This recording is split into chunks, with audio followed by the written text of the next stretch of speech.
She said, "If I impress you, will you give me food?" And what happened next moved everyone. Hunger doesn't check the clock, and when it knocks on a child's door, it can turn despair into courage. On that rainy March afternoon, the owners of the Home Flavors restaurant could hardly imagine their lives were about to change forever. It was when the girl appeared at the front door, holding 3 colorful objects made from plastic bottles. Her brown hair was damp from the rain that had just started, and her simple clothes clung to her thin little body. She looked directly at the man cleaning the tables and said in a voice trying to sound firm, "If I impress you, will you give me food?" Robert Anderson stopped what he was doing. He was 45 years old and had seen many difficult situations since opening that restaurant in the Hope Village neighborhood in Portland.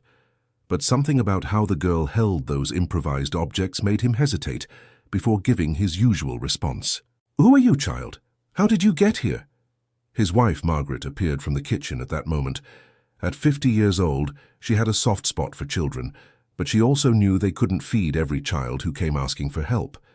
The restaurant's business had been slow, bills were overdue, and they were barely keeping the doors open. "What's going on?" asked Margaret, drying her hands on her apron. "I know how to juggle," said the girl, ignoring the question about who she was. "I taught myself. If you like it, maybe." Before she could finish the sentence, the couple's son appeared from the back area. Henry was 22 and had just returned from working in New York for a while. He was helping his parents try to save the family business, but he also had a different perspective on many things. "Dad, let her show what she can do," said Henry. "It doesn't cost anything to watch." Robert took a deep breath. The afternoon was empty anyway. They only had 3 tables occupied, and the rain was scaring away the regular customers. He looked at the girl again and noticed she was trembling. He didn't know if it was from cold, nervousness, or something else. "All right, but be quick." The girl positioned herself in the center of the dining room. Her hands trembled as she lifted the 3 colorful objects. Robert realized they were plastic bottles painted with ordinary paint, probably picked from the trash and turned into juggling equipment. Their weight was uneven, which would make any performance much more difficult. She started with simple moves, tossing 1 bottle at a time. Then she moved on to 2, creating a basic pattern that already showed skill. Robert noticed her coordination was good, despite her apparent age, no more than 12. "She's good," Margaret whispered to her husband. Henry had pulled out his phone and started recording discreetly. Something about that scene touched him in a strange way. The girl wasn't just a child begging for handouts. There was real determination in those movements. When the girl tried to include the 3rd bottle, one of the others slipped from her hands and fell to the floor with a dull thud. Robert saw panic in her eyes. She quickly bent down, picked up the bottle, and started over as if nothing had happened. It was at that moment Robert noticed silent tears streaming down the child's face. She kept juggling but cried quietly. This wasn't an ordinary performance. It was despair turned into art. "How many days has it been since you've eaten properly?" asked Margaret, unable to hold back. The girl stopped for a second, looked at her but didn't answer. Instead, she resumed her performance with even more intensity. Now she was trying more complex tricks, making the bottles spin before catching them, creating patterns Robert had never seen a child do. "I learned by watching the performers at the downtown plaza," she finally said, without stopping juggling the bottles. "I stayed there every day until they kicked me out." Henry stopped recording. Those words revealed much more than a simple street performance. The girl had seriously dedicated herself to learning that art, observing professionals, practicing until she could master complex movements with improvised equipment. "Why did they kick you out?" asked Henry. "They said I was getting in the way of the real performers, that a child couldn't stay there asking for money." Robert felt something tighten in his chest. That girl's story was beginning to unfold, and it didn't seem good at all. He looked at Margaret and saw that his wife had the same worried expression. The performance continued for a few more minutes. The girl showed she knew tricks that went far beyond simple juggling. She made the bottles dance in the air in ways that seemed to defy gravity, even though they were unbalanced and heavy objects. When she finished, she stood still in the middle of the room, breathing heavily and looking at the 3 of them with a mixture of hope and fear. Was Was it good? She asked with a choked voice. The silence that followed seemed eternal to the girl. Robert, Margaret, and Henry exchanged glances, each processing what they had just witnessed differently. "What's your name?" asked Margaret, breaking the silence. "Emily Grace." "Emily Grace, how old are you?" 12. "Where do you live?" The girl hesitated before answering. Robert noticed that this question made her uncomfortable. "Around there," she said, making a vague gesture toward the street. Dear listener, if you're enjoying the story, please take a moment to like and especially subscribe to the channel. It really helps us who are just starting out. Now, continuing. Henry approached slowly, as if not wanting to startle a wounded animal. "Emily Grace, do you have family? Someone who takes care of you?" The girl's eyes filled with tears again, but this time she couldn't hold them back. The words came out broken. "I have my grandma. She's sick, at the city shelter. I sneak out every night to get food for both of us." The revelation fell like a bomb in the room. Robert had grown up in that neighborhood and knew the reputation of the city shelter. It wasn't a place where anyone would want to leave their own mother, let alone a child. "You sneak out of the shelter every night?" asked Margaret, shocked. "They don't let me leave. They say children have to stay inside, but my grandma doesn't get to eat properly. The elderly always come last when food is served." Robert felt a dull anger growing inside him. He knew stories about that place, but always thought they were exaggerations. The reality was right there in front of him, in the form of a 12-year-old girl who risked her own safety to care for her grandmother. "What kind of illness does your grandmother have?" asked Henry.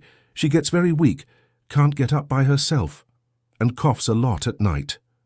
Emily Grace wiped her nose with her shirt sleeve. "Today is her birthday. She's turning 68. Margaret put her hand over her heart. 68 was exactly the age of her own mother, who had passed away 3 years ago. The emotional connection was instant and painful. "Emily Grace, you're going to get your food," said Robert, making a decision he knew would change something in all of them. "Margaret, prepare a nice plate for her." "No, prepare 2 plates," interrupted Margaret. "One for her and one for her grandma." Emily Grace burst into tears of relief. She threw herself to the ground and hugged Margaret's legs as if she were her salvation, and perhaps she really was. "Thank you. Thank you. You don't know what this means." Henry knelt beside the girl. "Emily Grace, can you tell us more about your situation? We want to help, but we need to better understand what's going on." Over the next 20 minutes, while Margaret prepared 2 generous meals in the kitchen, Emily Grace told her story. She was an orphan, with no father or mother. Her mother had left when she was a baby, and she never knew who her father was.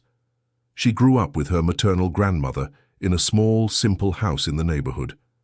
2 years ago, her grandmother started getting sick. They had no money for proper medical treatment, and the situation kept getting worse. When her grandmother could no longer work as a housekeeper, they lost their home and ended up in the city shelter.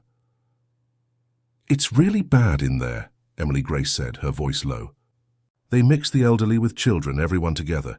The food is scarce and poor. My grandma always gives me her portion so she gets even weaker." Robert knew the director of the city shelter by sight.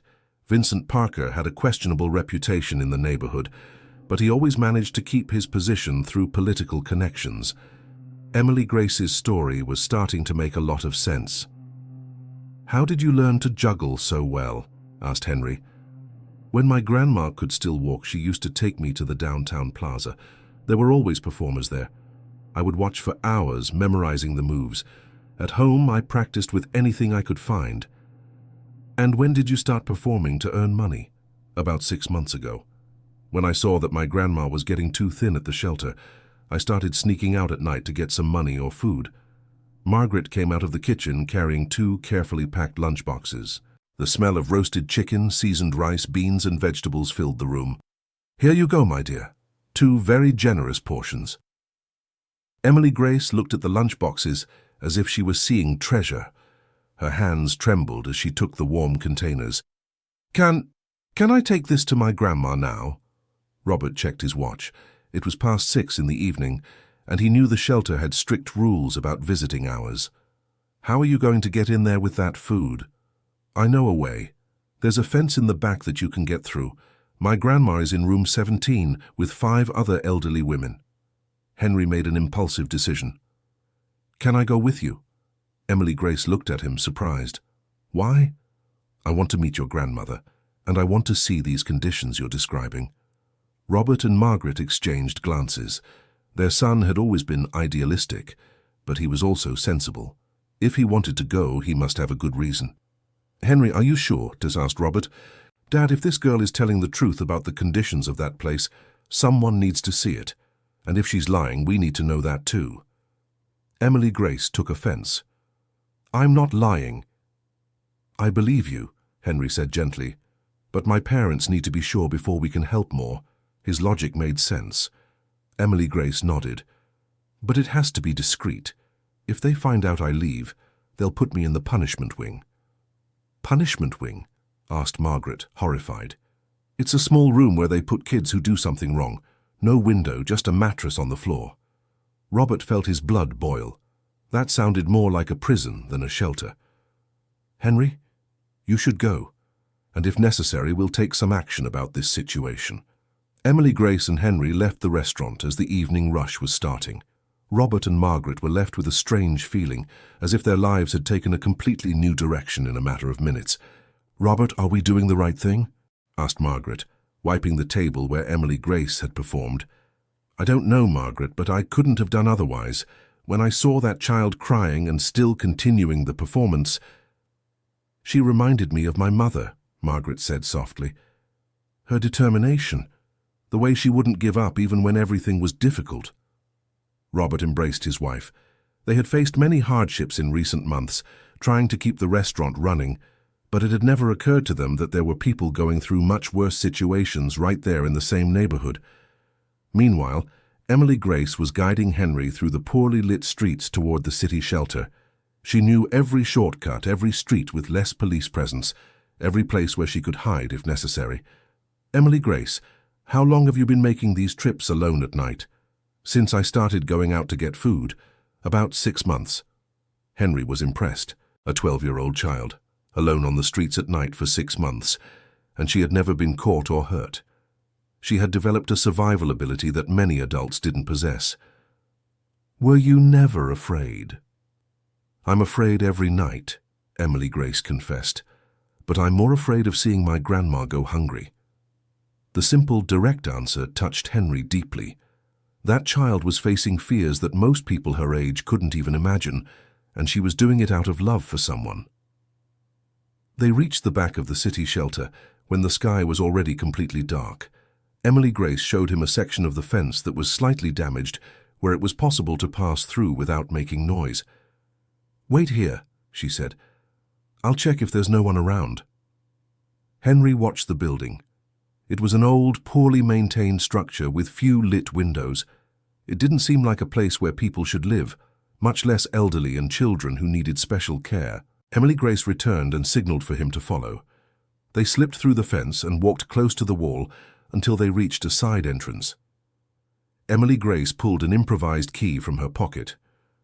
How did you get that? Whispered Henry. I made a mold with soap when I saw the employee opening the door. Then I asked a guy from the street to make a key just like it. Henry was impressed again. Emily Grace wasn't just brave, she was smart and resourceful. She had solved complex practical problems that many adults would struggle with. They entered the building through a dimly lit corridor. The smell that hit Henry was immediately unpleasant. A mix of mold, cheap cleaning products, and something he couldn't identify but that certainly wasn't healthy. Is it always like this? He asked quietly. On good days, Emily Grace replied without irony. They climbed a staircase whose steps creaked even as they tried to step softly. Henry noticed that the place was poorly maintained in every aspect: peeling paint, damaged flooring, inadequate lighting. My grandma's room is right there at the end, said Emily Grace, pointing to a door down the hallway. As they approached, Henry heard soft voices coming from inside the room. Emily Grace knocked on the door with a specific code. 3 quick knocks, a pause, then 2 more knocks. The door opened, and an elderly lady appeared. Her white hair was disheveled, and she wore a simple nightgown that had seen better days. "Emily Grace, my girl, you made it." Emily Grace's grandma hugged her granddaughter with surprising strength for someone supposedly very weak. Henry noticed the woman was unusually emotional. "Grandma, I brought a friend. He helped me get real food for both of us." It was only then that the grandma noticed Henry standing behind Emily Grace. She looked at him with suspicion at first, but then her face completely transformed. "My God, aren't you the Henry who studied at the school where I worked?" Henry was confused. He looked more closely at the lady and tried to remember. "I worked as a lunch lady at Pleasant View Elementary School for 15 years, she said. "You studied there until 5th grade, then your family moved." The memory came back to Henry like a flash. Mrs. Dorothy, the most beloved lunch lady at school, who always gave extra portions to children she noticed hadn't eaten well at home. "Mrs. Dorothy, you're Emily Grace's grandmother?" "That's me, my child, and this is my granddaughter, Emily Grace." The world seemed to shrink in that moment. Henry remembered Mrs. Dorothy perfectly. She had been a motherly figure to many children at that school, always attentive, always caring, always willing to help. "How did you end up here?" Mrs. Dorothy took a deep breath. "It's a long story, my child. Come in, see where we live now." The room was small and housed 6 old beds. 5 other elderly women were there, some lying down, others sitting on the edges of their beds. They all looked at Henry with curiosity. "Girls, this is Henry, a boy who studied at the school where I worked. Now he's helping my Emily Grace." The other women greeted Henry shyly. He noticed they all seemed malnourished and poorly cared for. The environment was depressing: dirty walls, old mattresses, a tiny bathroom in the corner of the room. Emily Grace opened the meal containers, and the smell of food filled the space. The other elderly women looked on with poorly disguised longing. "Grandma, I brought plenty of food. You can share with the others." Mrs. Dorothy began to cry. "My granddaughter, my brave little girl.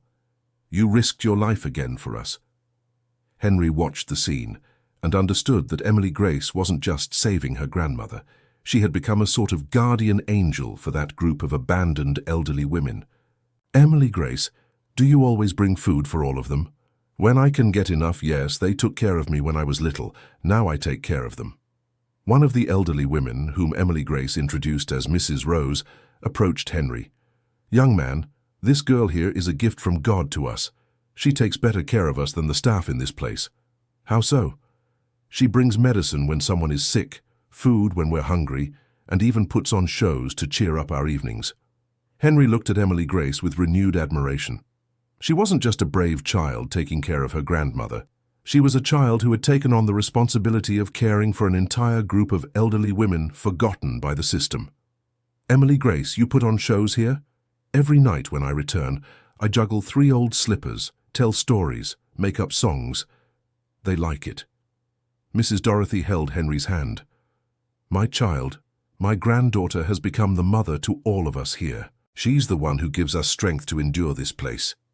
Henry spent the next hour talking with the elderly women and understanding better the situation at the shelter. What he discovered was much worse than he had imagined. The food was scarce and of terrible quality. Medical care was practically non-existent. The treatment by the staff ranged from neglectful to abusive. "And the director, doesn't he know about any of this?" The elderly women exchanged fearful glances. "Young man, it's better not to talk about the director," Mrs. Rose said quietly. "Why not?" Emily Grace approached Henry. "Because he's the one who orders the bad things. When the elderly women complain, they get punished. When the children talk too much, they go to the punishment wing." "What kind of punishment?" "They cut their food in half, force them to do heavy labor, leave them without showers, put them in dark rooms." Henry felt anger growing inside him. This wasn't a shelter, it was a place of torture for vulnerable people. "Have you never tried to report it?" "To whom, my child?" asked Mrs. Dorothy. "The director has important friends at City Hall. When someone tries to speak up, he finds out, and things get worse for everyone." Emily Grace touched Henry's arm. "We have to leave now. If anyone finds out you're here, They'll punish me really hard. Henry understood he needed to leave, but his mind was racing with everything he had discovered.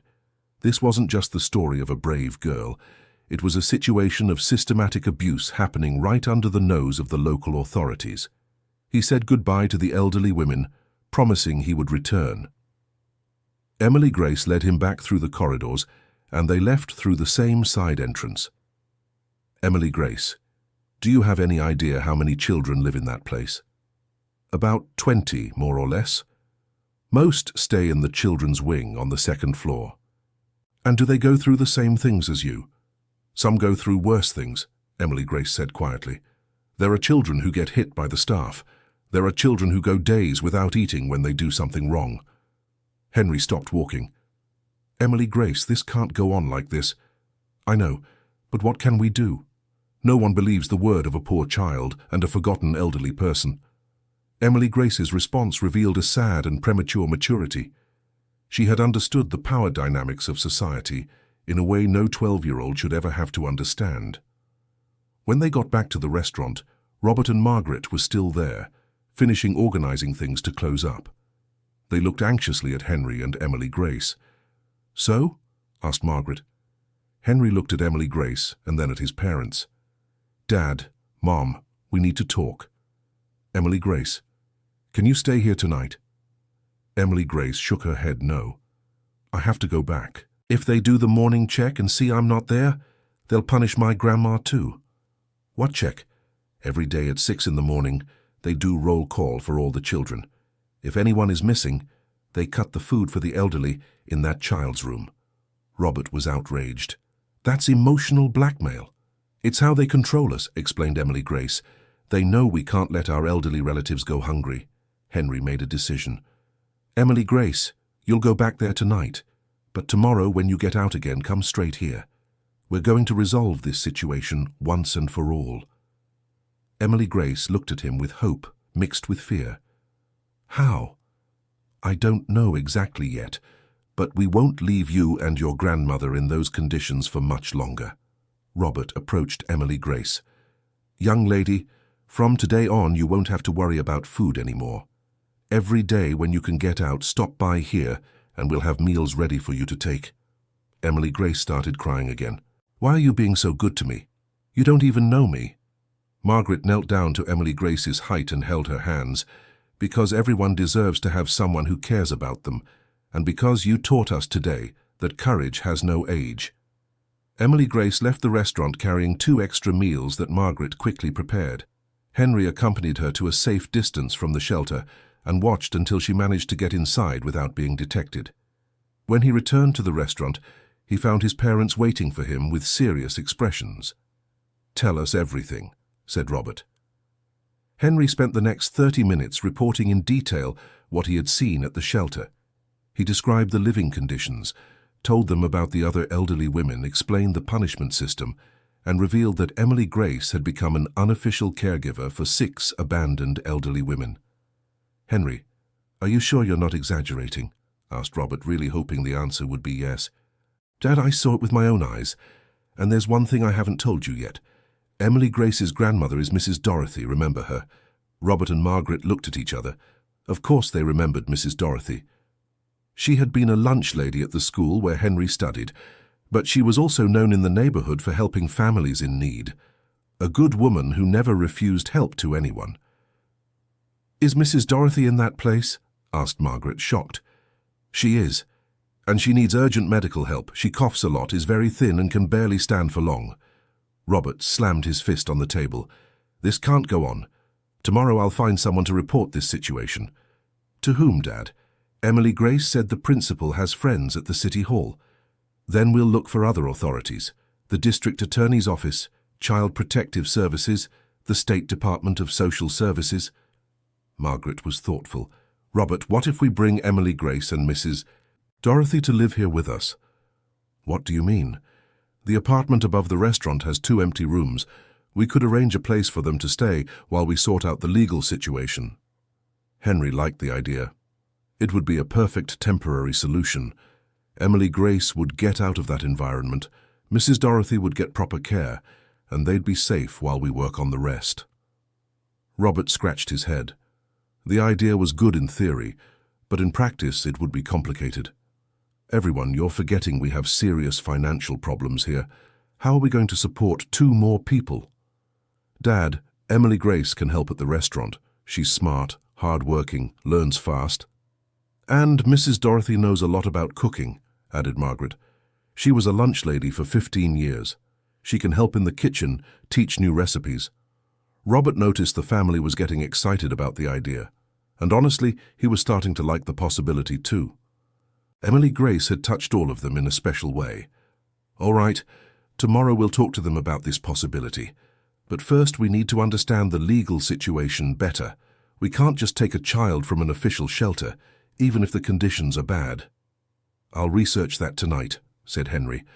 There must be some legal procedure that allows custody transfer in emergency situations. The 3 closed the restaurant that night with a different feeling. Their lives had taken a new direction, and although they didn't know exactly where it would lead them, they were sure they couldn't simply ignore what they had discovered.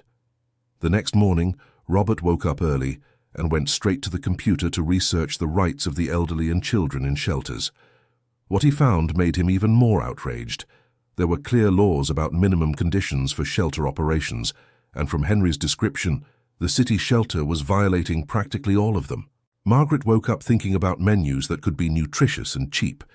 If they were really going to shelter Emily Grace and Mrs. Dorothy, they would need to reorganize their finances to accommodate 2 more people without affecting the business's stability. Henry spent the morning on the phone, calling public agencies and trying to understand the best way to report the shelter situation without putting Emily Grace in danger. Dear listener, if you're enjoying the story, please take a moment to like and especially subscribe to the channel. It really helps us who are just starting out. Now continuing. Around 2 in the afternoon, Emily Grace appeared at the restaurant door. She was visibly more tired than the day before and had a purple mark on her left arm. Emily Grace, what happened to your arm? Margaret asked immediately. It's nothing. I tripped on the stairs. Henry didn't believe the explanation. Emily Grace, you can trust us. What really happened? Emily Grace looked around to make sure no one else was listening. One of the night staff saw me coming back yesterday. He didn't tell the director, but he said if I don't share with him anything I bring from outside, he'll report me. Robert felt the blood rush to his head. Did he hit you? It was just a squeeze on my arm. To make me understand, he meant it. That's extortion and assault against a minor, Henry exploded. Emily Grace was startled by his reaction. Please, don't do anything that makes the situation worse. If you report it, it'll fall back on my grandma and the other elderly women. Margaret hugged Emily Grace. My dear, we won't let this continue. We have a proposal for you. During the next hour, Robert, Margaret and Henry explained to Emily Grace the idea of her and her grandmother coming to live temporarily in the apartment above the restaurant. Emily Grace listened to everything in silence, her eyes wide. Would you really do that? Let us live here. It wouldn't be charity, explained Robert. You'd help in the restaurant. Your grandma could teach us new recipes. It would be a partnership. But what about the other elderly women? I can't abandon them. Henry had thought of that. We're not going to abandon them. First, we get you and your grandma out of there. Then, with you two safe, we work to resolve the situation for all the others. Emily Grace was silent for a few minutes, processing the proposal. How are you going to get us out? The director will never allow it. Leave that to us, said Robert. The question is, will you and your grandma agree? Agree? It would be like a dream. But what? What if it goes wrong? What if you give up on us after a few days? What if we can't help as much as you expect? Margaret held Emily Grace's hands. Emily Grace, you spent 6 months risking your life every night to care for elderly women who weren't even your family. Do you think people like that give up easily on the people they love? You like us? Dear, you came into our lives yesterday, and we already can't imagine what it was like before, Robert said sincerely. Emily Grace burst into tears, but this time they were tears of happiness, of relief, of hope. We really want. Then it's decided, said Henry. Now let's plan how to get you out of there. The rest of the afternoon was dedicated to planning. Robert used his contacts in the neighborhood to find out more about legal procedures. Margaret went after documents that might be needed. Henry researched the rights of children and seniors at risk. Around 5 in the afternoon, they had a surprise. An elegant woman, about 60 years old, entered the restaurant and asked to speak with the owner. "Good afternoon. My name is D.A. Christine Wilson. I'm a prosecutor from the district attorney's office. I received an anonymous complaint about irregularities at the city shelter and came to investigate. I understand you may have relevant information." Robert, Margaret, Henry, and Emily Grace exchanged glances. No one had filed a complaint yet. "Doctor, who made the complaint?" asked Robert. "I can't reveal the identity of the complainant, but I can say that someone reported that a child is being used to smuggle food into the shelter, which suggests serious problems with the food provided by the institution." Emily Grace turned pale. Someone had seen her nighttime activities and reported it. But who, and with what intentions? "Doctor, the situation is more complex than a simple irregularity," said Henry. "We have detailed information about what's happening inside." During the next hour, they reported everything to D.A. Christine. She took detailed notes, asked specific questions, and asked Emily Grace to describe the physical conditions of the building and the internal procedures. "Emily Grace, would you have the courage to accompany me to the shelter to show me these conditions in person?"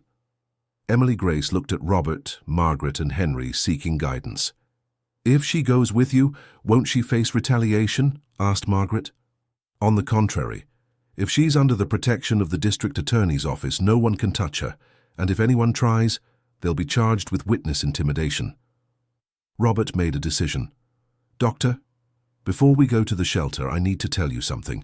We were planning to get Emily Grace and her grandmother out of there today." D.A. Christine raised her eyebrows. "What do you mean?" "We offered them a temporary place to stay here while the situation gets resolved. We can't leave them in that place for another night." "Do you have any family connection to them?" "Not officially," said Henry, "but Emily Grace's grandmother worked at the school I attended.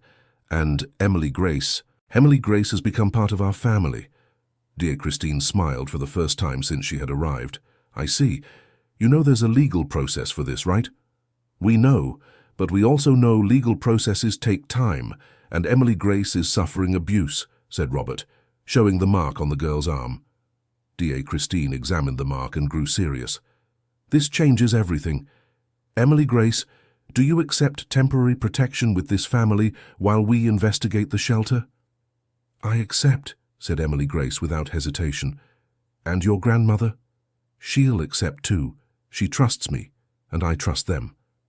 "Very well. Let's go to the shelter now. I'll officially remove both of you under the claim of imminent risk. We'll handle the paperwork later." The trip to the shelter was tense but efficient. D.A. Christine identified herself at the front desk and demanded to speak with the director immediately.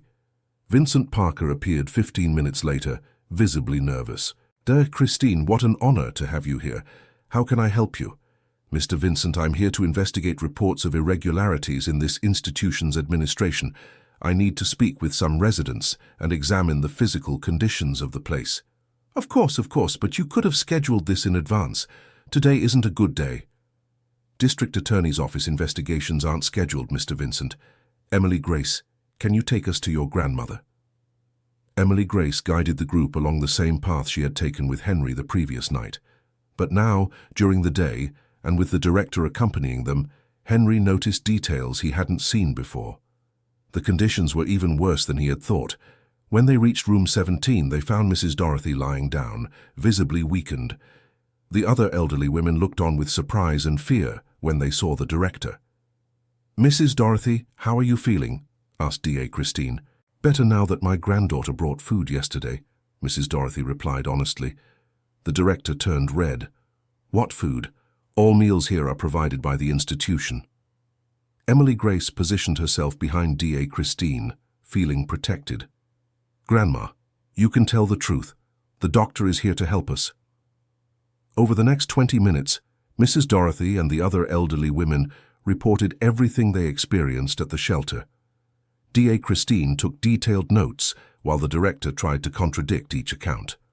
Mr. Vincent, I'll need to examine this institution's nutritional, medical, and disciplinary records. I'll also request a complete sanitary inspection of the building. D.A. Christine, that's not necessary. These ladies sometimes get confused. Mr. Vincent, are you suggesting that 6 elderly women and a child are all confusing the same facts in the same way? The director didn't know what to say. Mrs. Dorothy, would you like to leave here today? Asked D.A. Christine. Yes, I would, but where to? To the home of people who want to take proper care of you and Emily Grace. Mrs. Dorothy looked at Robert, Margaret, and Henry, who had accompanied the entire process. Are you the owners of the restaurant who helped my granddaughter? We are, Mrs. Dorothy. And we would really like you and Emily Grace to come live with us. Mrs. Dorothy began to cry. After so long being mistreated, God sent angels into my life. The process of removing Mrs. Dorothy and Emily Grace from the city shelter took another 2 hours. D.A. Christine Wilson had to deal with the bureaucracy and ensure everything was done legally. The director tried to create obstacles, but the authority of the district attorney's office overcame any resistance from him. When they finally left the shelter, Emily Grace turned to look at the building for the last time. And the others? The other elderly and the children? Emily Grace, now that you are safe, I can work to resolve everyone else's situation, said D.A. Christine Wilson. But that will take time. You have to be patient. How long? A few months, perhaps. Legal processes are slow. Emily Grace became worried, but Robert Anderson put his hand on her shoulder. Emily Grace, we will help in whatever is necessary, and in the meantime you can visit your friends whenever you want, now officially and safely. The arrival of Emily Grace and Mrs. Dorothy at the apartment above the restaurant was emotional. Margaret had spent the afternoon tidying the empty rooms, putting clean bedding, organizing a cozy space. Mrs. Dorothy, this room is yours, said Margaret, showing a room with a single bed, a small dresser, and a window facing the street. It's not big, but it's clean and safe. Mrs. Dorothy sat on the bed and ran her hand over the mattress. It's been 2 years since I've slept in a real bed. It was always those old mattresses on the floor. Emily Grace explored her room, which was next to her grandmother's. It was simple, but had everything she had never had: a small desk, a wardrobe for clothes, a window with a view of the backyard. Is all this mine? She asked in amazement. All yours, said Henry, and tomorrow we'll go shopping to get some clothes and personal things for you. During the first night in the apartment, Emily Grace could hardly sleep, not from fear or discomfort, but from excitement. For the first time in 2 years, she felt truly safe. For the first time in her life, she had a room just for her. Mrs. Dorothy also spent the night awake, but for other reasons. She was processing the radical change in her situation. Suddenly, she had gone from being abandoned in a precarious shelter to being cared for by a family that barely knew her. The next morning, Emily Grace woke up early and went down to the restaurant. She wanted to start helping immediately to prove they deserved the trust placed in her. Emily Grace, you don't have to work today, said Margaret. You can rest, get used to the new home. I want to work. I want to help. You're doing so much for us. Robert Anderson realized that working was important to Emily Grace. It was a way for her to feel she was contributing, that it wasn't just charity. All right, you can start by helping to set the tables, learn how the ordering system works. Emily Grace dedicated herself to the tasks with impressive seriousness. She paid attention to every detail, asked smart questions, showed a quick learning ability. Around 10 in the morning, Mrs. Dorothy came down to the kitchen. It had been a long time since she had seen a professional kitchen in operation. Margaret, may I take a look at the spices you use? Of course, Mrs. Dorothy. Make yourself at home. Mrs. Dorothy spent the next few minutes examining the available ingredients. Then timidly she made a suggestion. Margaret, if you'd like, I can teach you a sauce recipe I used at the school. The children loved it. I would love to learn. The morning turned into an impromptu cooking lesson. Mrs. Dorothy taught 3 different recipes she had developed during her 15 years as a lunch lady. Robert tasted everything and was impressed. Mrs. Dorothy, these seasonings are fantastic. Do you have more recipes like these? I have many. 15 years working with children's food teaches you how to make flavors that please everyone. Around noon, the restaurant began receiving its regular customers for lunch. Emily Grace insisted on helping, and Robert let her take down some simple orders. That's when something unexpected happened. Emily Grace was taking an order from a table when she recognized one of the customers. It was a teacher from the school she had attended before going to the shelter. "Emily Grace, is that really you?" asked the teacher, surprised. "Hi, Teacher Helen." "My goodness, girl, for 2 years everyone has been wondering what happened to you. You suddenly stopped showing up at school." Emily Grace was at a loss for words. Robert noticed the situation and approached. "Emily Grace lives here with us now," he said simply. "That's wonderful," said Teacher Helen. "Emily Grace was always one of the smartest students I had. She had the potential to be anything she wanted."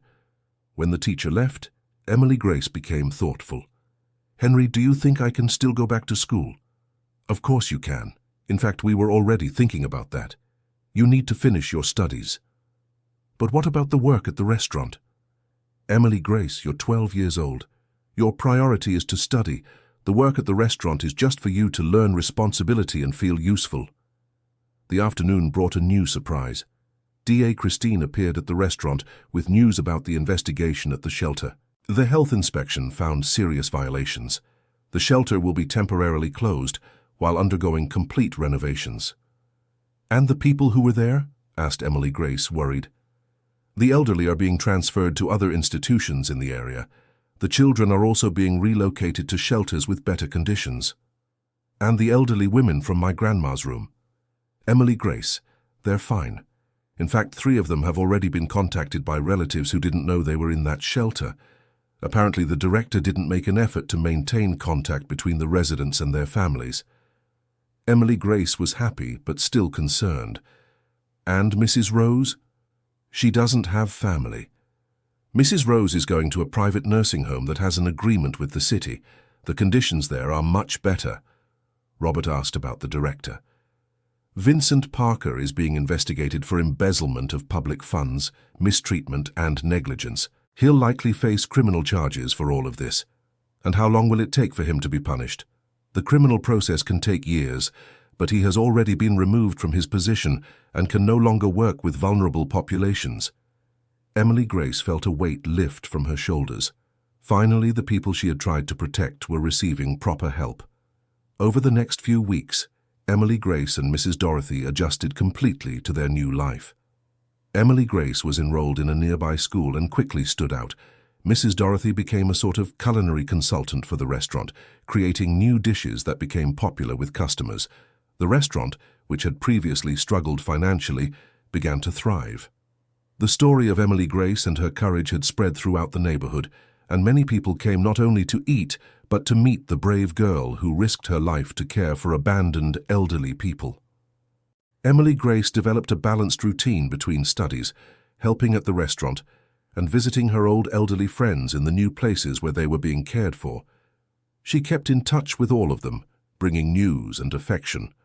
One day, 3 months after the move, Emily Grace was studying in her room when she heard a commotion in the street. She looked out the window and saw a woman arguing with Robert at the restaurant door. The woman seemed familiar, but Emily Grace couldn't place where she knew her from. She went down to see what was happening. "Emily Grace!"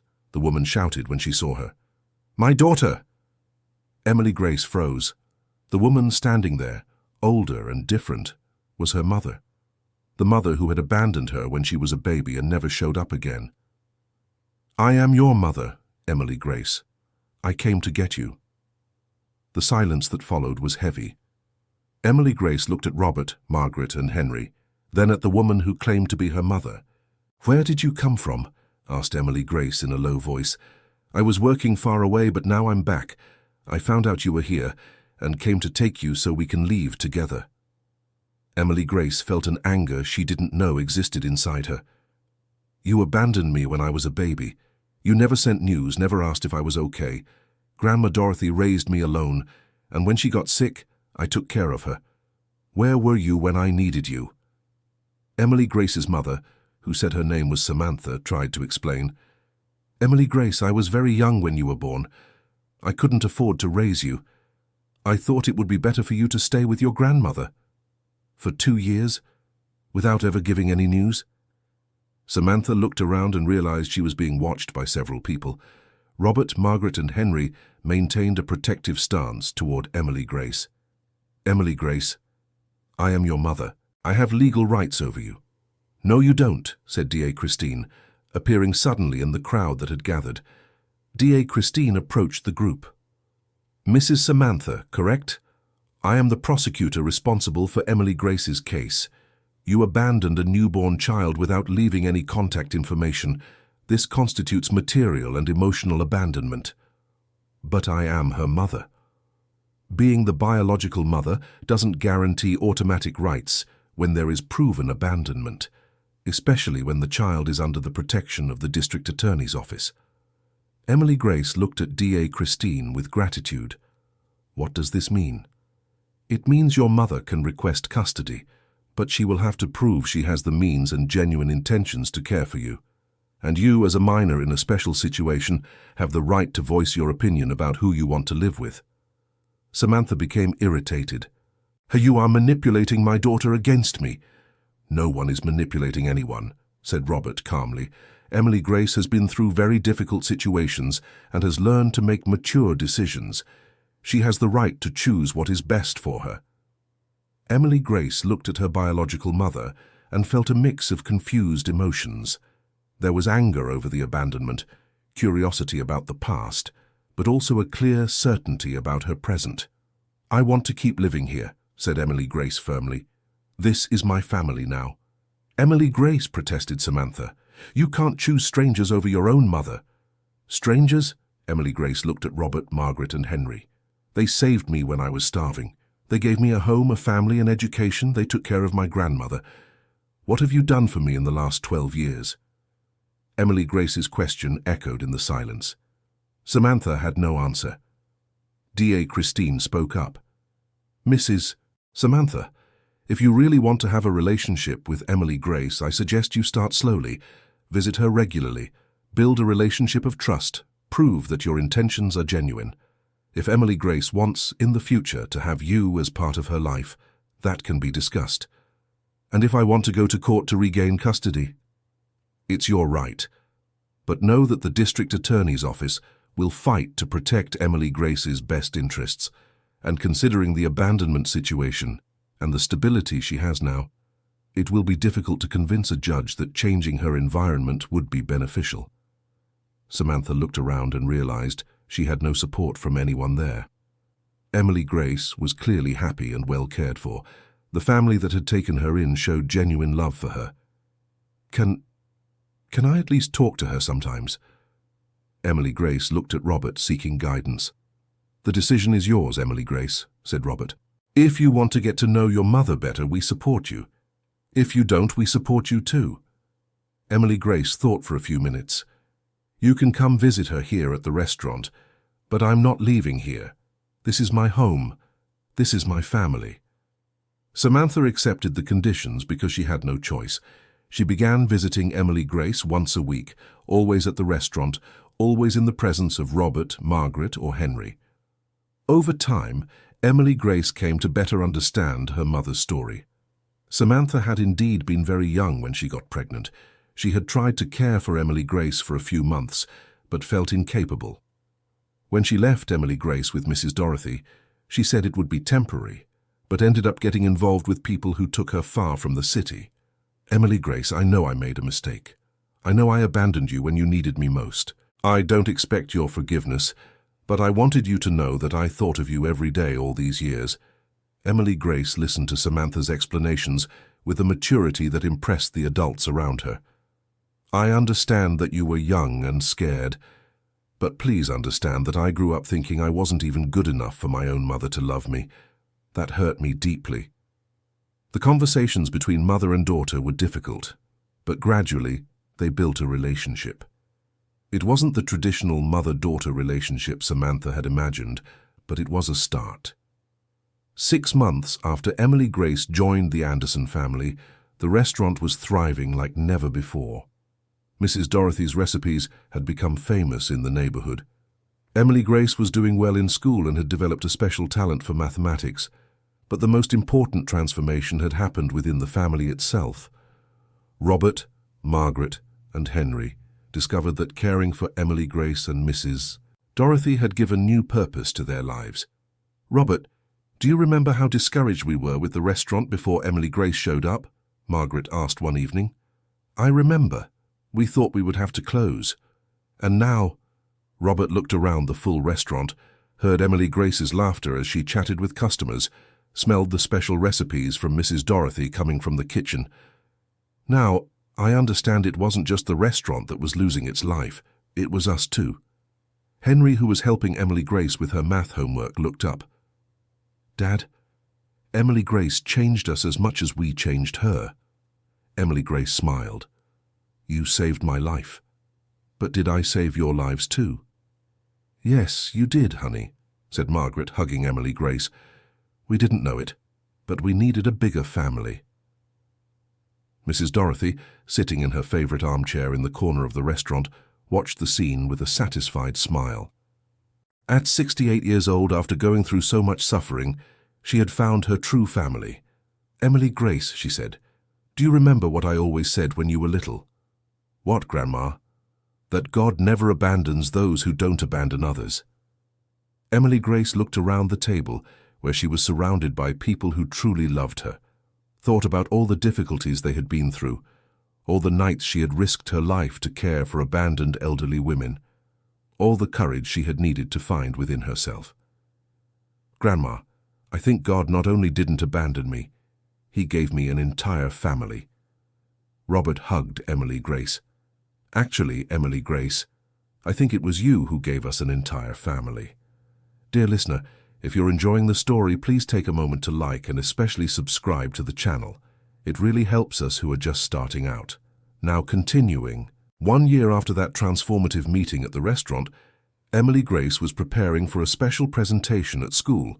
She had been chosen to represent her class in an essay contest about overcoming challenges and courage. The theme of her essay was, "How One Night Changed My Life." She wrote about that rainy afternoon when she decided to enter the Home Flavors restaurant with her improvised juggling bottles. As Emily Grace wrote, she recalled every detail of that day. The hunger she felt, the fear of rejection, her determination to get food for her grandmother, and how that act of courage had completely transformed her life.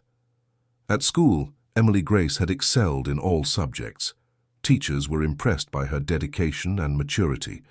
She had become an example for other students, especially those facing difficulties at home. "Emily Grace," said her English teacher, "your story is inspiring. Have you ever thought about writing it all down?" "What do you mean, teacher?" "A book. Your experience could help other children going through tough situations." The idea intrigued Emily Grace. She talked with Robert, Margaret, and Henry about the possibility that evening. "Do you think people would want to read about this?" asked Emily Grace. "I'm sure of it," said Henry. "Your story shows that courage has no age limit, that family love can be built even without blood ties, and that one determined person can make a difference in many lives." Robert agreed. "Emily Grace, how many children out there are going through situations similar to what you experienced? If your story could give hope to some of them." Emily Grace liked the idea, but had one concern. "What if people think I'm boasting or making things up?" Mrs. Dorothy, whose health had improved greatly during that year, gave her opinion. "My granddaughter, truth isn't an advantage, it's a responsibility. If you lived it, you have a duty to share it so others may learn." Emily Grace decided to start writing her memoirs. Every night, after doing homework and helping at the restaurant, she would sit in her room and write about her experiences. The process was emotionally difficult. Remembering moments of hunger, fear, and despair sometimes made her cry, but it also made her realize how much she had grown and matured. Henry helped with organizing the text and researched how to publish books written by minors. They discovered it would be possible, especially if it was an educational biography. While Emily Grace worked on her memoirs, the restaurant continued to prosper. Mrs. Dorothy's recipes had become so famous, they began attracting customers from other neighborhoods. Robert had the idea to create a menu section called Grandma Dorothy's Recipes, featuring the special dishes she had developed. The section was an immediate success. "Mrs. Dorothy," said a regular customer, "you could teach cooking classes here on weekends." The idea excited the whole family. Mrs. Dorothy would love teaching others how to cook. Robert saw an opportunity to diversify the business. "What do you think about turning the back room into a teaching kitchen on weekends?" The idea evolved quickly. Within 2 months, they had set up a proper space for cooking classes. Mrs. Dorothy became the most sought-after teacher in the neighborhood. Emily Grace helped with the classes, noting recipes and assisting students. She discovered she had a talent for teaching and enjoyed helping others learn new things. During one of the classes, a woman around 50 years old approached Emily Grace. "Young lady, aren't you Emily Grace who used to live in the city shelter?" Emily Grace confirmed, curious to know who that woman was. "I'm Vincent's sister, the former director of the shelter. I wanted to apologize for what my brother did to you and the others." Emily Grace was surprised. She didn't expect an approach like that. "You're not to blame for what your brother did." "Yes, I am. I knew there were problems at the shelter, but I never did anything to help. I was afraid of upsetting my brother." The woman, who introduced herself as Susan, said she had been a City Hall employee in the social services area for many years. She had always known the shelter had problems, but Vincent was politically protected. "When you reported the situation, I felt very guilty. I realized I should have done something years ago." Emily Grace listened to Susan's confession with compassion. "Do you want to help now?" "I do, but I don't know how." Emily Grace had an idea. "Do you know other places that are not working well? Other shelters? Other places where people need help?" "I know a few. Then you can help me identify these places. I'm writing a book about my experience, but I want it to also show where problems still exist."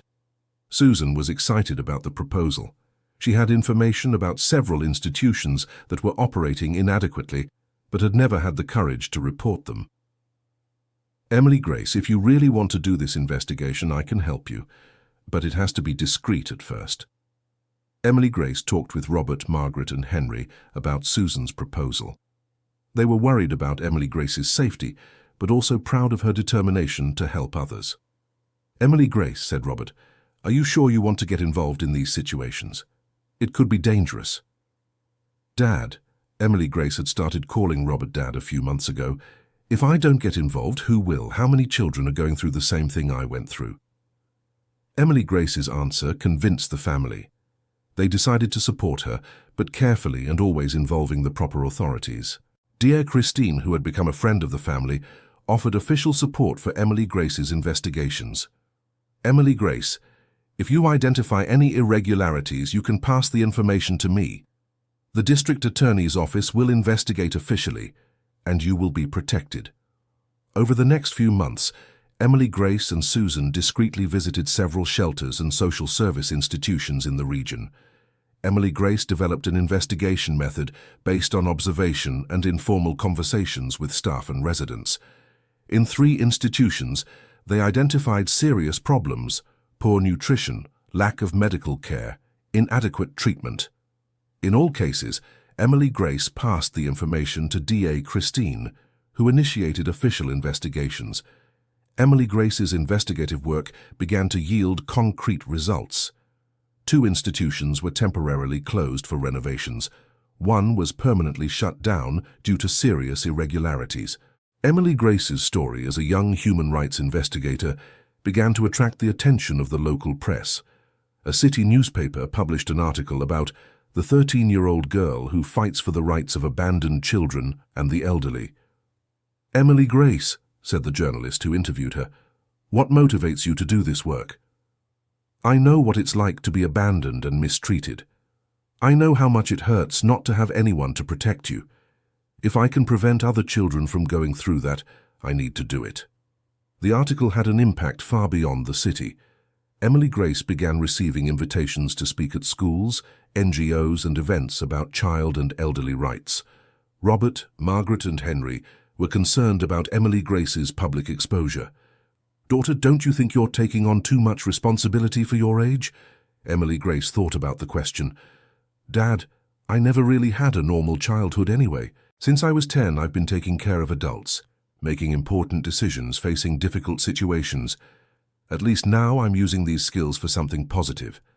Emily Grace's response made Robert reflect on how life circumstances can create premature maturity in some children, and how that maturity can be channeled for constructive purposes.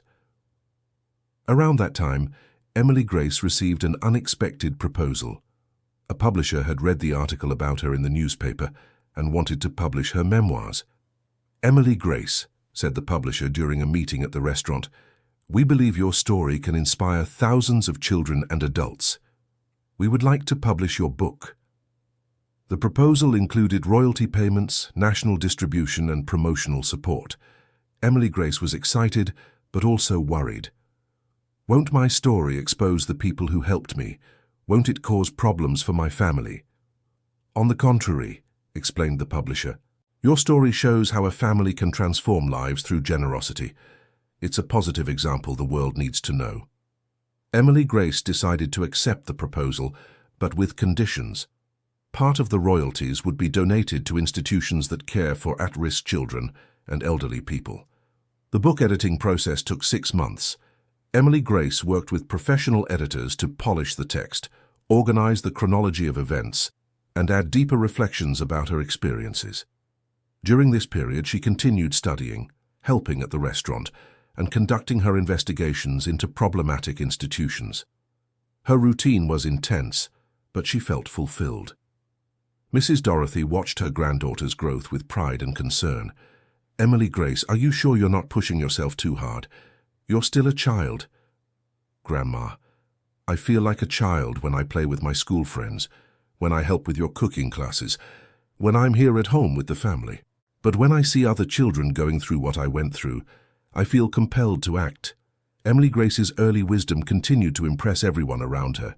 She had found a balance between living her childhood and taking on social responsibilities. The launch of the book Bottles of Hope, Memoirs of a Brave Girl, took place at a downtown bookstore. Journalists, local authorities, NGO workers, and many people who had learned about Emily Grace's story through the media attended. "Today we're here to celebrate not just the launch of a book," said D.A. Christine, who was invited to host the event, "but also to recognize that courage and determination have no age." Emily Grace read an excerpt from her memoirs to the audience. "When I held those 3 painted bottles at the restaurant door, I didn't know I was holding my future in my hands.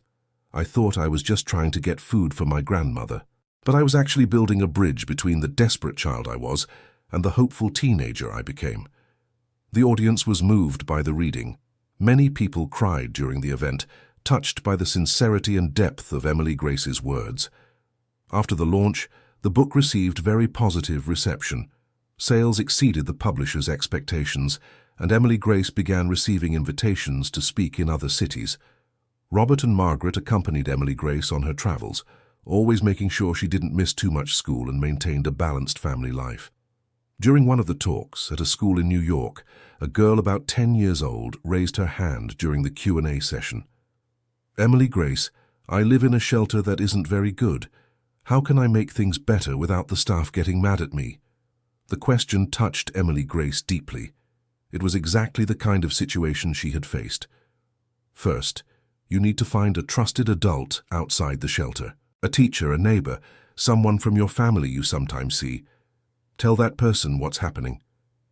And if it doesn't work? If the first person doesn't help you, look for another. Keep looking until you find someone who really listens to you. And always remember, you deserve to be treated with respect and kindness.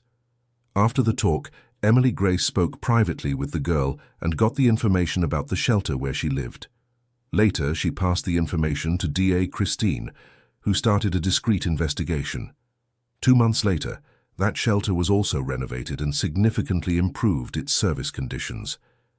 "Emily Grace," said Henry, "you're really making a difference in many children's lives." "That's what I want to do with my life," replied Emily Grace. "I want to study law to be able to help children and the elderly more efficiently."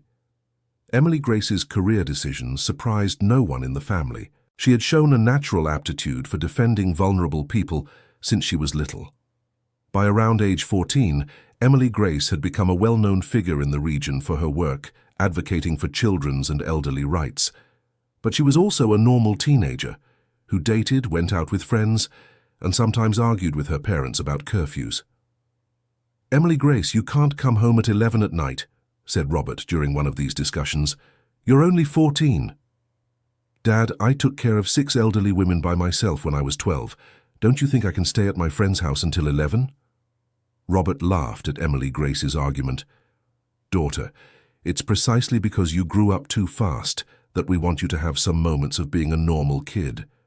These normal family arguments were actually a healthy sign that Emily Grace was managing to balance her social responsibilities with the natural development of a teenager. Samantha, her biological mother, had become a constant but non-intrusive presence in Emily Grace's life. They talked regularly, but Emily Grace remained firm in her decision to live with the Anderson family. "Emily Grace," said Samantha during one of her visits, "I understand that you've chosen your family, and I'm proud of how you've grown." "Thank you, Samantha, and thank you for respecting my decision." Their relationship had evolved into an affectionate friendship, but without the traditional expectations of a mother-daughter relationship. When Emily Grace turned 15, the family organized a special party at the restaurant. All her school friends were invited, the families who attended Mrs. Dorothy's cooking classes, D.A. Christine, Susan, and several other people who had become part of Emily Grace's support network. During the party, Emily Grace gave an emotional speech. "3 years ago, I had nowhere proper to sleep, didn't know if I'd have food the next day, and thought no one in the world cared about me. Today, I look around and see so many people who've become my family that I can't even count them." She looked at Robert, Margaret, and Henry. "You saved me when I needed it most, but more than that, you showed me that family isn't just who you're born with, it's who chooses to stay with you." Then she looked at Mrs. Dorothy. "Grandma, you taught me that taking care of those in need isn't an obligation, it's a privilege, and you taught me that love doesn't diminish when it's shared." Finally, she looked at all the other people present. "And all of you taught me that when a person dedicates themselves to helping others, the whole world conspires to multiply that help." The applause was long and heartfelt. Many people cried during Emily Grace's speech. After the party, when the family was cleaning the restaurant, Robert reflected on the years that had passed. "Do you remember what our life was like before, Emily Grace?" "I remember," said Margaret. "We were only worried about our own difficulties. We didn't see that we could help other people." "And now?" asked Henry. "Now we've learned that helping others is what gives meaning to our own lives," replied Robert. Emily Grace, who was putting away the party decorations, overheard the conversation. "You know what's most amazing? It's that we saved each other without even realizing it. I needed a family, you needed a purpose. Grandma needed care. You needed someone to care for." Emily Grace's observation perfectly summarized what had happened to all of them. Each person in the family had filled a need that the others had, creating a network of mutual support that benefited everyone. In the following years, Emily Grace continued combining her regular studies with her human rights advocacy activities. She finished high school with excellent grades and was accepted to several universities to study law. She chose a local university so she could continue living with the family and maintaining her investigative activities in the region. During college, Emily Grace specialized in child and adolescent law.